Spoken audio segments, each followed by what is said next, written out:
नमस्कार। उत्तर प्रदेश की खबरों में आपका स्वागत है। मैं हूं मनोज। मानस खबरों का रुख करेंगे उससे पहले देख लेते हैं इस वक्त की अहम सुर्खियां। सीएम योगी आज पंचायतों के ऑन सोर्स ऑफ रेवेन्यू सहित कई विभागों के करेंगे समीक्षा बैठक।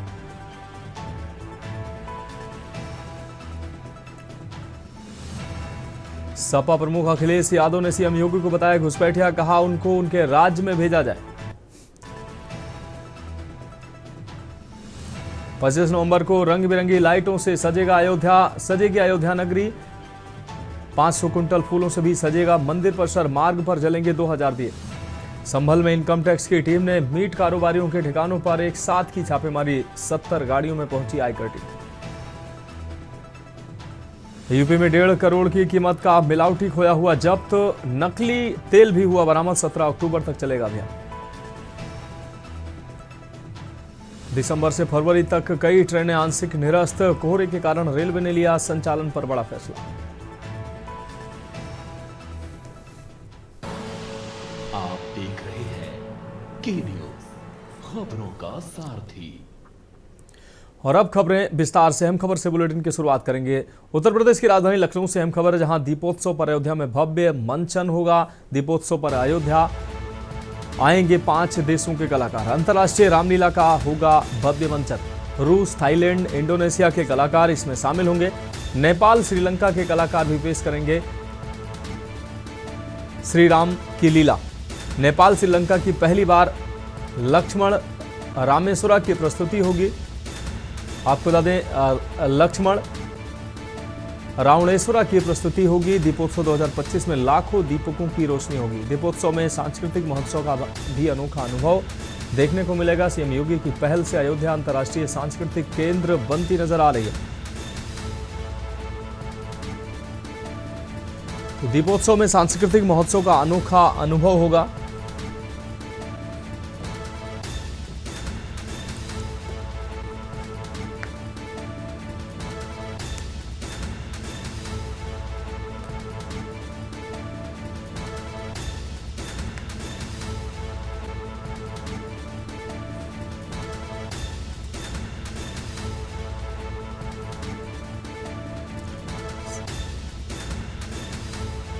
तो लखनऊ से अहम खबर। दीपोत्सव पर अयोध्या में भव्य मंचन का कार्यक्रम होगा। दीपोत्सव पर अयोध्या में आएंगे 5 देशों के कलाकार। मनीष तिवारी हमारे संवाददाता ज्यादा जानकारी के लिए हमारे साथ जुड़ गए हैं। मनीष, अयोध्या में भव्य दिवाली मनाने की तैयारियां जो चल रही हैं, ऐसे में भव्य मंचन की भी तैयारियां हैं, जिसमें रूस, थाईलैंड सहित 5 देशों के कलाकार मंचन करेंगे। नेपाल, श्रीलंका के भी कलाकार श्री रामलीला का मंचन करेंगे। क्या कुछ अहम अपडेट निकलकर सामने आ रही है मनीष? जी बिल्कुल। जिस प्रकार से अगर देखा जाए, उत्तर प्रदेश सरकार के द्वारा जो है अब की बार अयोध्या में उत्सव को जो है बहुत ही भव्य तरीके से मनाने की तैयारी की है।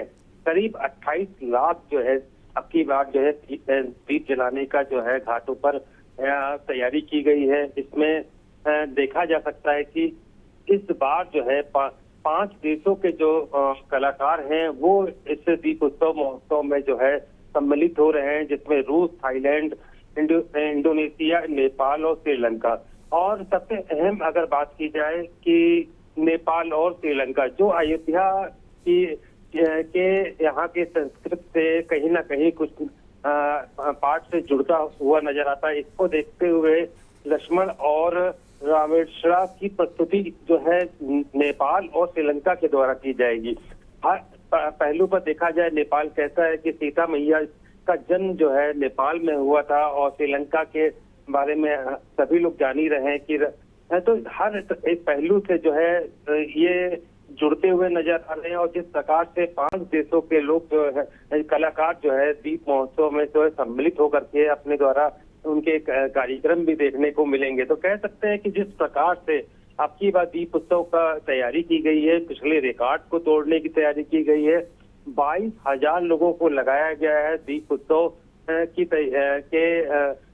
तैयारियों को लेकर के कि वो जलाने को लेकर के जब उनके द्वारा जो है दीपों को जलाया जाएगा, तो प्रशासन पूरी तरीके से सतर्क है। लगातार जो है इसी पर तैयारियां की जा रही हैं। अगर हम कानून अगर सुरक्षा के मद्देनजर देखें तो उसकी भी तैयारियां अलग हैं।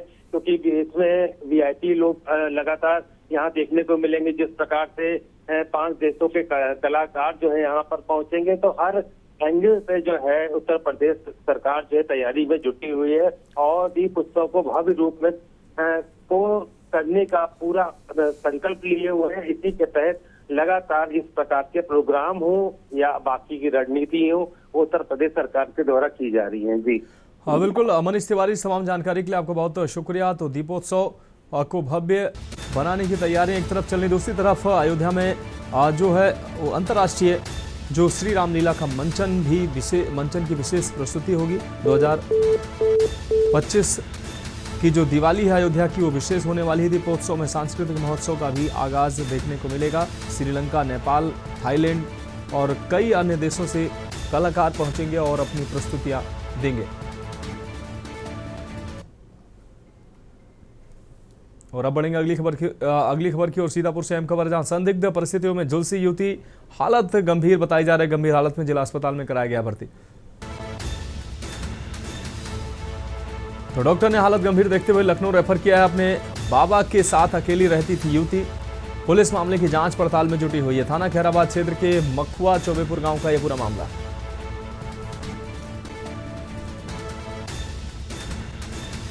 डॉक्टर ने हालत गंभीर देखते हुए लखनऊ रेफर किया।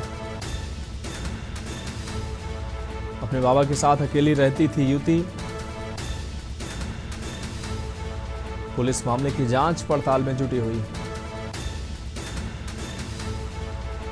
थाना खैराबाद क्षेत्र के मखुआ चौबेपुर गांव का यह पूरा मामला है।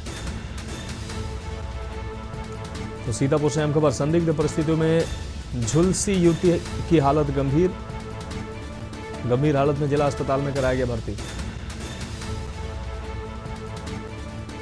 तो डॉक्टर ने हालत गंभीर देखते हुए लखनऊ रेफर किया है।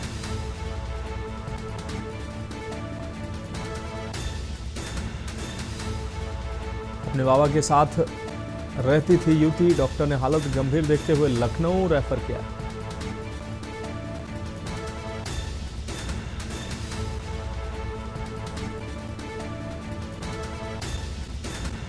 पुलिस मामले की जांच पड़ताल में जुटी हुई है।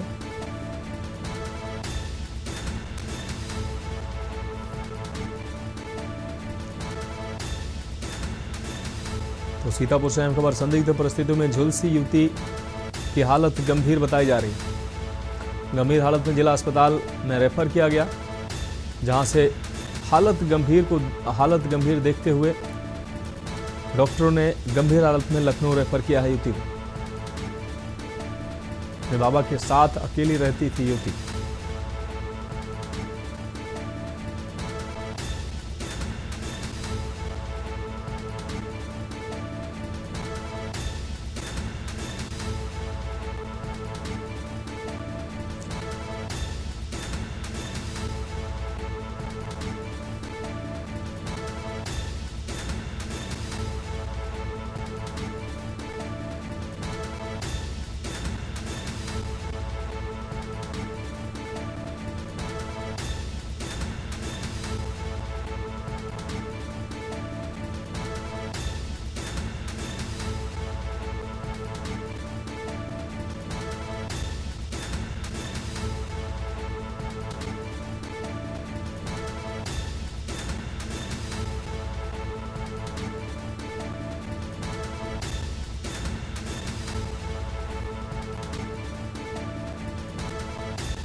अब बढ़ेंगे अगली खबर की ओर। हरदोई से अहम खबर है, जहां घरेलू कलह के चलते पति पत्नी में विवाद हुआ। बीच सड़क पर पति पत्नी ने मारपीट की है। दोनों के बीच काफी देर तक चलती रही मारपीट। ये तस्वीरें सामने आई। स्थानीय युवक ने बीच बचाव किया। पति पत्नी ने उसके साथ भी हाथापाई की। मारपीट का वीडियो सोशल मीडिया पर वायरल हो रहा है। तड़ियामा थाना क्षेत्र के तड़ियामा चौराहे का यह पूरा मामला है।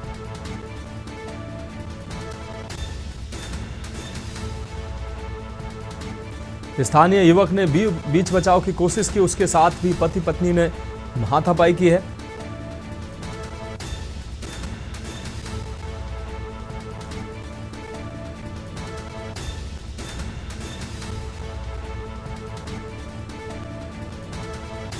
कड़ियामा थाना क्षेत्र के कड़ियामा चौराहे का ये पूरा मामला है।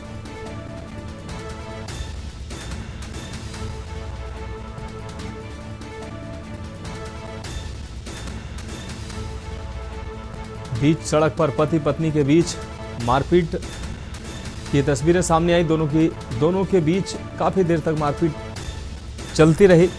स्थानीय युवक ने बीच बचाव का प्रयास किया, उसके साथ भी पति पत्नी ने हाथापाई की।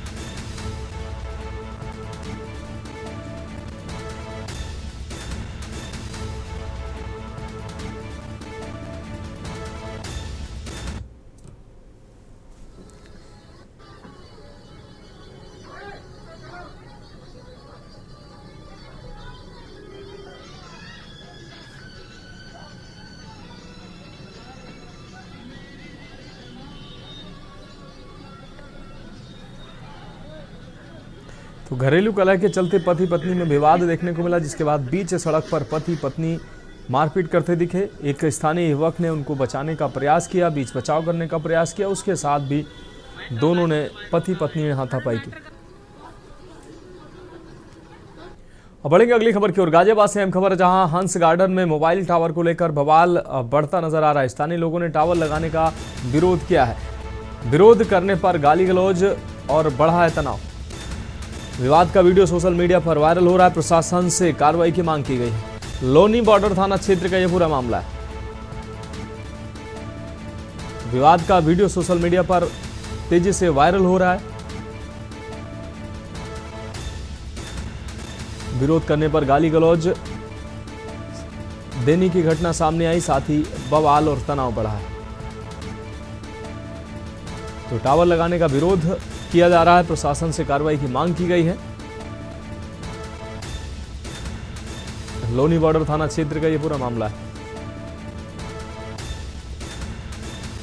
तो गाजियाबाद से अहम खबर, हंस गार्डन में मोबाइल टावर को लेकर बवाल हुआ है। स्थानीय लोग टावर लगाने का विरोध कर रहे हैं। लगातार लोगों का प्रदर्शन इसको लेकर देखने को मिल रहा है। विरोध करने पर गाली गलौज देने की बात सामने आई है, जिसके बाद तनाव बढ़ा है। बढ़ेंगे अगली खबर की ओर। अमरोहा से अहम खबर, अमरोहा नगर कोतवाली क्षेत्र में उस वक्त हड़कंप मच गया जब माया धर्म कांटे के पास एक युवक ने अपने सौतेले पिता की चाकू से ताबड़तोड़ वार कर हत्या कर दी। मृतक की पहचान जावेद के रूप में हुई है, जबकि आरोपी मोहम्मद अहमद को पुलिस ने गिरफ्तार कर लिया है। पुलिस के अनुसार मोहम्मद अहमद के पिता सलीम की मौत के बाद उसकी मां ने जावेद से दूसरी शादी की थी। जावेद और मोहम्मद अहमद के बीच लंबे समय से पारिवारिक विवाद चल रहा था और जावेद अक्सर अपने सौतेले बेटे से मारपीट करता था। इसी रंजिश में मोहम्मद अहमद ने गुस्से में आकर जावेद पर हमला किया। घटना की सूचना मिलते ही सीओ सिटी शक्ति सिंह और कोतवाल पंकज तोमर भारी पुलिस बल के साथ मौके पर पहुंचे। शव को कब्जे में लेकर पोस्टमार्टम के लिए भेज दिया गया है और आगे आरोपी के खिलाफ वैधानिक कार्रवाई शुरू कर दी गई।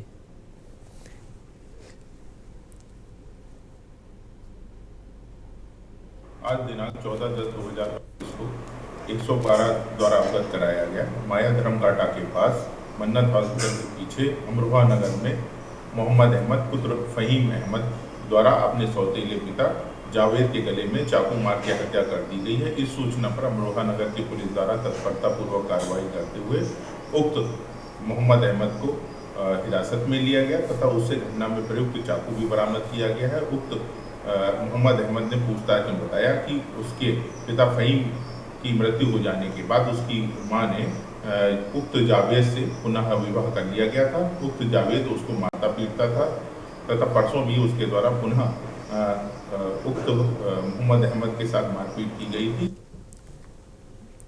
अब बढ़ेंगे अगली खबर की ओर। अगली खबर गाजियाबाद से है, जहां गाजियाबाद के नंदग्राम थाना क्षेत्र के स्थित राजनगर एक्सटेंशन की अजनारा इंटीग्रिटी सोसाइटी में सोमवार सुबह एक दिल दहला देने वाली घटना सामने आई है। सोसाइटी के F910 फ्लैट में रहने वाले विकास अहलावत ने अपनी पत्नी रूबी चौधरी को गोली मार दी और मौके से फरार हो गया। घटना के समय घर में उनकी 2 बेटियां मौजूद थीं जो 10वीं और 6वीं कक्षा में पढ़ती हैं। गोली की आवाज सुनकर जागी बच्चियों ने पिता के फरार होने की जानकारी दी। सूचना मिलते ही नंदग्राम थाना पुलिस मौके पर पहुंची और महिला को अस्पताल ले जाया गया, जहां डॉक्टरों ने उसे मृत घोषित कर दिया। बताया जा रहा है कि पति पत्नी के बीच लंबे समय से पारिवारिक विवाद चल रहा था और घटना वाले दिन भी दोनों में झगड़ा हुआ था। पुलिस ने परिवारजनों को परिवार की शिकायत के आधार पर मामला दर्ज करने की प्रक्रिया शुरू कर दी है। आरोपी की तलाश भी पुलिस कर रही है।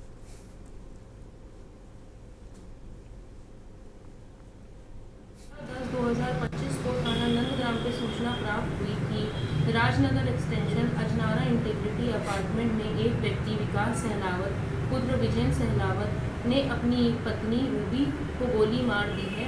मौके पर नंदग्राम पुलिस पहुंची तथा पत्नी को अस्पताल ले गए, जहां उसे मृत घोषित कर दिया है। पति पत्नी में पारिवारिक विवाद था। आज भी पासपोर्ट आदि मांगने पर लड़ाई झगड़ा हुआ था। परिवारजनों से तहरीर प्राप्त करके संबंधित धाराओं में अभियोग पंजीकृत किया जाएगा। मौके से अभियुक्त फरार है। आवश्यक वैधानिक कार्रवाई अमल में लाई जाएगी। बढ़ेंगे अगली खबर की ओर। लखनऊ में समाजवादी पार्टी द्वारा बुर्के को लेकर लिखे गए पत्र पर सियासी हलचल तेज हो गई। विपक्षी दलों का कहना है कि यह पत्र एक विशेष वर्ग को ध्यान में रखकर लिया गया है।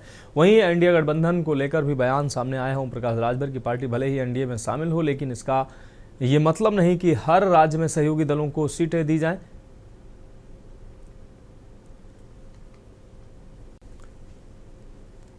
चुनाव आयोग ने साफ कर दिया कि बुर्के को लेकर जो है कि किसी भी तरीके से जो चुनाव होगा उसमें पारदर्शिता होनी चाहिए, पहचान होनी चाहिए। हमारे साथ मौजूद अनिल राजभर जी सरकार में मंत्री से बात करते हैं। सर, चुनाव आयोग ने कहा है कि पहचान होनी चाहिए और उसके लिए जो है व्यापक व्यवस्था होनी चाहिए, चाहे बुर्के के पीछे हो। क्या लगता है?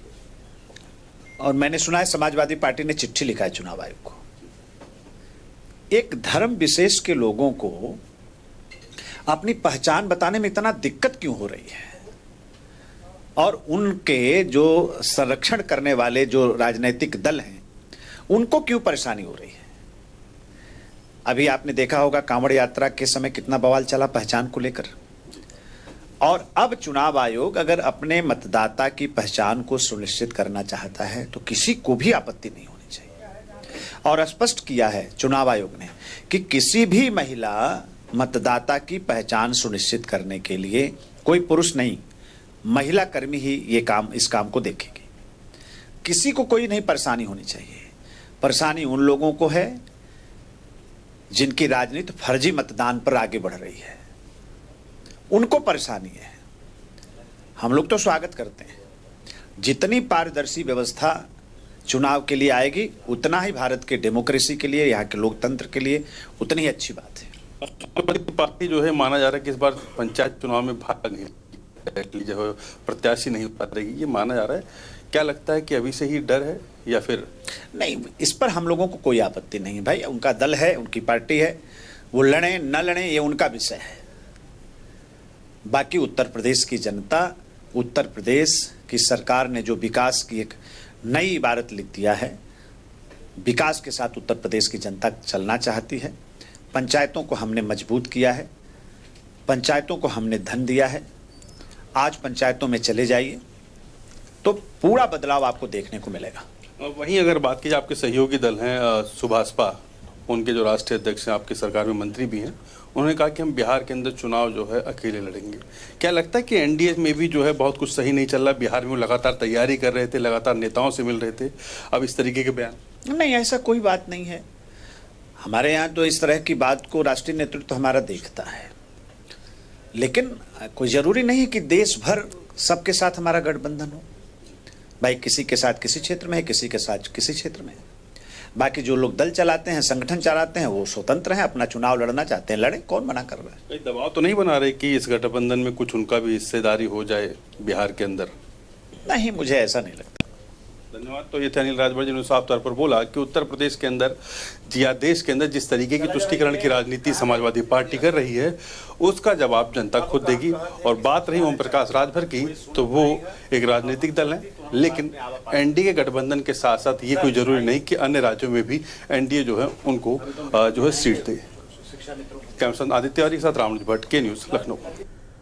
और इस बीच बुलंदशहर से अहम खबर सामने आ रही। बुलंदशहर से अहम खबर आपको दिखाने, तेवतिया डेयरी पर फूड सेफ्टी विभाग की रेड पड़ी है। आपको बता दें 30 क्विंटल मिलावटी रसगुल्ला बरामद किया गया। इस वक्त की अहम खबर, त्योहारी सीजन में लगातार खाद्य सुरक्षा विभाग की टीम रेड कर रही है। स्टार से और केमिकल से बन रहे थे रसगुल्ले, भारी संख्या में रसगुल्ले बरामद हुए। जंक कनस्तरों में पैक हो रहे थे मिठाई के डिब्बे। मिलावटी रसगुल्लों में मिले मच्छर और मक्खियां। बंगाली और काले रसगुल्ले की गंदी खेप जब्त की गई है। पुलिस और प्रशासन की मौजूदगी में कार्रवाई की गई है।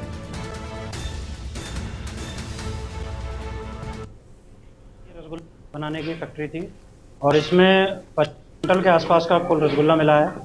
बेसिकली यहाँ पर सफ़ेद रसगुल्ला बनाने का काम होता है, साथ में कुछ मात्रा में जो काला रसगुल्ला है वो भी तैयार किया जा रहा है। यहाँ जो मेन चीज़ है, जो रसगुल्ला बनाने के लिए दूध इन्होंने मंगाया है, उसमें से क्रीम निकालते हैं। क्रीम भी काफ़ी मिली है यहाँ पर, और उसके बाद उसमें स्टार्च पाउडर का यूज करके वो रसगुल्ला बना रहे हैं।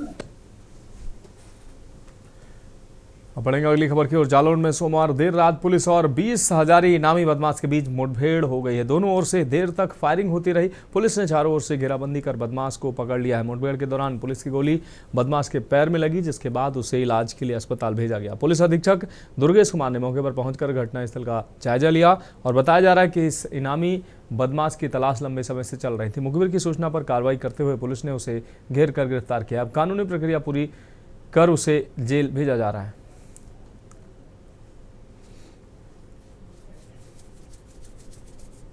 एक्ट का मुकदमा पंजीकृत हुआ था। उसमें एक अभियुक्त रामजी पटेल है जो आटा थाना क्षेत्र के संगी गांव का रहने वाला है, जिसके ऊपर लगभग 2 दर्जन नकबजनी, चोरी जैसे संगठित अपराध के अभियोग दर्ज हैं। 2 गैंगस्टर एक्ट के मुकदमे दर्ज हैं और इसकी गिरफ्तारी पर 25,000 रुपये का इनाम पूर्व से घोषित है। ये वांछित था और ये सूचना मिल रही थी कि अभी भी अपराध कर्म में ये पूरी तरीके से सक्रिय है। फिलहाल खबरों में अभी के लिए मेरे साथ इतना ही। मुझे दीजिए इजाजत और आप देखते रहिए के न्यूज इंडिया। गोल्डी मसाले लाए हैं फ्लॉक टेक्नोलॉजी, जो रखे मसालों को हर समय फ्रेश। गोल्डी मसाले।